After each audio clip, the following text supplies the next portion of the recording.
Welcome to this edition of the $1 Million Mastermind Podcast.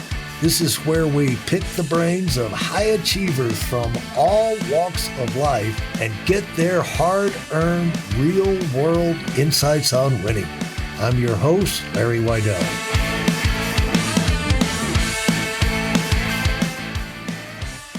I'm here with Chris Volk, and we're having fun talking about his new book that I'm getting the idea, Chris, this book can really revolutionize your life in how you approach where you put your money, and especially just organizing your thinking around not just a company, but how is this company creating wealth? That's a great way to orient yourself and to have a concept that allows you to evaluate that. Or you're starting a company.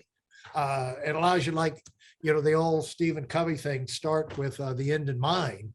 If you're starting a company, you're saying, how am I going to create wealth? You talked about earlier episode about companies that generate more wealth than it took to start them. Not every company gets to that point, but the idea of how can I build wealth with this new company I'm creating, having that in mind and having an equation to work with has got to give you an incredible advantage. Sure, it does. I mean, if you're wanting to start a business, there are three essential ingredients it takes to start any business. I mean, the first is you have to have a solution that you want to sell to customers, which is really your product. And the second is you have to have a good team around you of people that are going to help you execute this, because if you're going to try to raise money was never raised just by one person. Right. And so you need a team of people. And the last thing you need, and it's absolutely critical, is a solid business model. I mean, how do I take this solution I want to make and this product I'm creating, and wrap a business model around it? I mean, you're sitting there, you think about the guys who started Google, who they came up with an internet search solution. And then the question is, well, okay, I got the search solution. I think people are going to like it. How do I turn it into a business model? I mean, that's a $64,000 question. That's the big deal, right? And translating great ideas through great people into a business model that can generate more wealth than what a company costs to create, so they can create wealth from thin air. That's how the top 1% got there, by and large. And that's certainly how the richest people in America got there. You go in the Forbes 400, almost universally, that's what they did.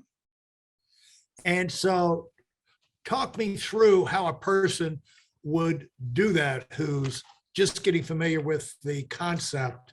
I guess I'm sure that's in the book, but in a simple way, like if they're not sure. It seems like Google, for the longest time, and even Facebook, seems like Facebook just waited till Google figured it out, and they just copied the ad spend model at Google. Seems like Facebook's done a lot of copying of Google over the years, but how do you go about putting that in the real world? Because so much of starting a business is you don't know what you don't know. You're not sure it's going to work. It's going to be profitable. People are going to respond.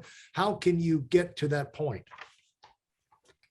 Well, first off, money can be made in so many different kinds of businesses. So we're talking about Facebook and Google, which are high-tech companies. Took them probably a few years to make some money, and then they finally did really well. The companies I've started have been a lot different. I mean, they've actually made money in the first 6 months. They turned positive profits. Now, on the other hand, I couldn't make as much money from my businesses as could Larry Page and Sergey Brin from Google, or Zuckerberg from Facebook. Different types of companies, different kinds of issues. And I think it's just important for people understanding that they can make just enormous amounts of wealth from old world companies. They don't need to be doing this in high technology companies that take years to turn the corner and become cash flow positive. So as you're building your business model, you will be building the business model either on old world or new world kinds of concepts. And even old world companies can get their business models changed for the better. There are all kinds of technologies that people use today to run businesses that didn't exist several years ago. And all this is designed to take a business and make it worth more than it costs to create. And if you can do that, that's where wealth just kind of showers down on people. When if you can pull that off, wealth sort of showers down on people. And like I say, most companies in the world don't rise to that level. Most people can save some money, they work for themselves, they draw a paycheck, but they'll be lucky to have their business worth more than it costs to create. But for the folks that really become wealthy in this country, they've almost universally been able to find a way to create a business model that allows them to shower wealth on themselves and the people that they work with. So let's look at, the statement that you made that we're elaborating on here is, at the end of the day, business models rule. And put a little light on that concept so people can marinate on that a little bit and realize that's something that there's certain things in life, in business, that phrases, concepts, sayings that you really don't want to forget. And this seems like one that you wouldn't want to forget. You wouldn't want to be operating your business without this somehow in your consciousness if you're running a business or you're evaluating businesses. Right. That business models rule. Well, that kind of comment becomes important, especially when people start paying attention to some of the gyrations that happen in the public markets. I was privileged to listen to Warren Buffett and Charlie Munger talk about a month ago at their annual meeting in Omaha, Nebraska, where they managed to rail on the kind of casino nature of the stock market, right? Which is for sure the case. And what you find in the stock market oftentimes are companies that have enormous values, but nobody even understands what the business model is yet, right? Right. Because the companies either aren't making money, or if they are making money, the returns are very low and they're in hyper growth mode. And so, and I think it's important for people to put this in perspective. There are less than 4,000 public companies in the United States. So it's a fraction of what the businesses are in America. And for all those people running private companies, they don't have the luxury of running without making a profit. They have to make a profit. If you don't make a profit, you can't pay your lenders. If you don't make a profit, you can't pay your staff. And you can't be keeping going back to the market and just raising money all the time. So for most of us, certainly for my career, I've never had the luxury of just not making money. There's an economist, John Maynard Keynes, who I quote a little bit in the book, who was, clairvoyant a little bit, and he talked about the notion of animal spirits, and this is in the 30s or something like that, where he was describing why it is that the stock markets don't always follow the logic of numbers. So when you say finance is a universal language, it is a universal language, but sometimes the markets can actually violate it, where you have companies having enormous values, but yet financially are poorly performing. But at the end of the day, whether it's at the end of the 1990s when the dot-com came busting down, or at the end of the 80s when the Nikkei stock market fell back into place in Japan, markets tend to gravitate towards where the business models can support value.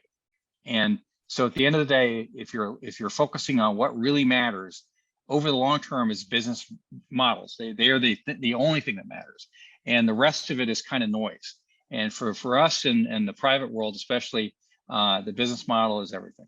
Amazon kind of ruined logic for a lot of people because they lost money for so long. And even now today, they make like 1% on retail, and started making more money when they got into cloud and these other services.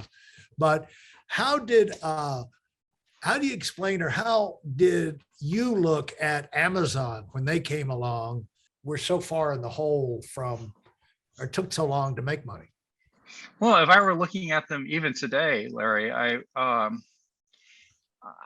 kind of look at them with amazement. So if I were in the Federal Trade Commission today, if I could wave a wand, and this is probably controversial a little bit, but I'll say it, Yeah. I'd want to take Amazon and Amazon Web Services and break them apart into two separate companies, Right. so Right. that people could actually invest in either the web services company or Amazon. Because I'm not sure even to this day if Amazon makes money on the fulfillment side. Because when you look at the financial statements, you'll see revenues, and you'll see cost of goods sold, and you'll see almost no profit margin from this. Then Yeah. you'll see general and administrative expenses, which are pretty big. But the really big number is this number called fulfillment. And that's, Right. many billions of dollars. And that's what, costs to, get the product to your door or my door. And I remember one time I ordered it for my iPhone. I think I had to order a small dongle device to hook it up to my car or something, because they always keep changing the attachments. Right. And the thing cost $25, but some guy from Amazon drives up to my house in a Prius and drops this off, right? And I'm thinking, there's no way this thing makes any money. I mean, the Amazon just lost money on my sale by having some guy drop it off in a Prius. And I think that even today, if I order a bottle of olives or something like that, and it shows up at my door in a box, I'm going, well, how do you make money doing this? And I'm not sure they do. So, at the end of the day, I think all of us have to be accountable for the business models that we create. And I'm all for, I am a big believer in the free enterprise system, and I want people to compete fairly and generate wealth. I am a big believer in the virtues of business. And that's what makes this country one of the best countries in the world to live in, if not the best. But people have to make money. At the end of the day, business models are the things that just really kind of matter. Thanks so much, Chris.